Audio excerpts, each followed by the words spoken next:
So today I'll be doing organic chemistry. वैसे तो many of you would be thinking now, quite interesting, but let me show you how interesting organic chemistry is to me. Organic chemistry का नाम सुनने के बाद ही my mind just get clueless और मेरे दिमाग में बस एक ही वर्ड आता है, दैट इज रीस्टार्ट।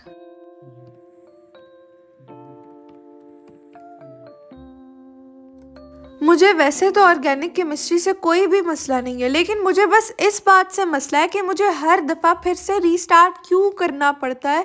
रिवीजन वाला फेज़ कहाँ गायब हो जाता है।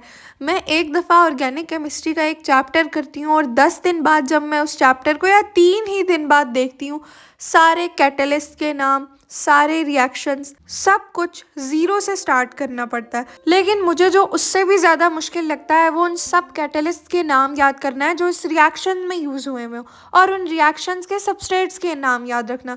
कभी मैं मेथनॉल की जगह एथेनॉल डाल देती हूँ, एथेनॉल की जगह मीथेन डाल देती हूँ। That's a big problem. Organic chemistry को दोबारा से रिवाइज करने के लिए मेरे जैसे बंदे तो रीस्टार्ट करते हैं। रीस्टार्ट करने के लिए एक बहुत ही बड़ा दिल रखने की ज़रूरत है, क्योंकि इतनी आसानी से दोबारा से तो होती नहीं है, बहुत ज़्यादा टाइम लग जाता है। अभी यहाँ मैं दूसरी दफ़ा कर रही हूँ, पेपर में मैं एक दफ़ा कर चुकी हूँ और फिर से मैं इन कैटलिस्ट के नाम याद कर रही हूँ और मुझे नहीं समझ आ रही कौन सा क्या कैटलिस्ट होगा। बार बार मैंने इसकी कोशिश की, 2-3 दफ़ा मैंने इन इक्वेशंस को लिखा, आज फिर से मैंने इन्हें प्रैक्टिस किया। अब मैं इन्हें दोबारा से भी 2-3 दिन तक करने की कोशिश करूँगी और कोशिश करूँगी कि इसके साथ साथ रिवीजन करती रहूँ, क्योंकि फिर से ये भूल जाएगा तो कोई फ़ायदा तो होगा नहीं इस दफ़ा भी करने का।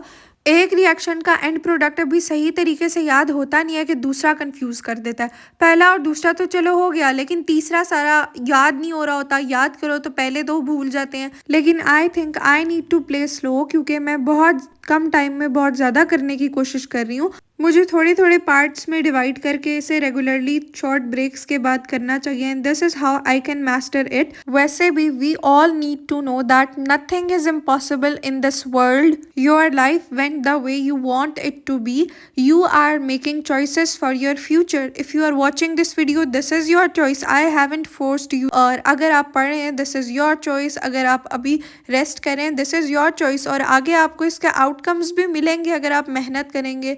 लेकिन अगर नहीं करेंगे और सिर्फ ख्वाब देखेंगे तो ख्वाबों की ताबीर भी खुद बनानी पड़ती है। नींद में देखे जाने वाले ख्वाब सिर्फ ख्वाब ही रहते हैं। ऑर्गेनिक केमिस्ट्री वैसे तो इम्तिहान लेती है मेमोरी का, पेशेंस का और इंटेलिजेंस का। 1 मिनट के लिए तो इंसान खुद अपने दिमाग से सवाल करने लग जाता है कि इतना कम अकल मैं कैसे हो सकता हूँ।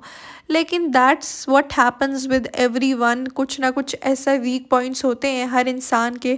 May be someone is not good at studies and he is good at some other thing.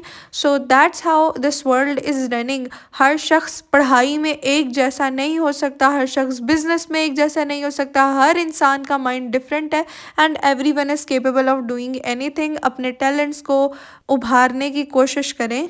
Okay, so I got a comment yesterday कि how you motivate yourself to study. So जो बातें मैं आप सबके साथ videos में करती हूँ, these are the things that I write down on my diary.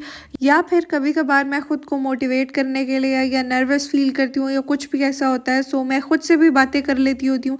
That's how I motivate my self and this is it for this video. वैसे मैंने नोटिस किया है कि आप लोगों को पहले की वीडियोस, स्टडी व्लॉग्स वगैरह ज़्यादा पसंद आते हैं इन 3 वीडियोस से जो मैंने पोस्ट की हैं। लेकिन मुझे तो वो वीडियोस बहुत ही ज़्यादा पसंद आई और आज की भी थोड़ी बहुत वैसी ही बनाने की मैंने कोशिश किया।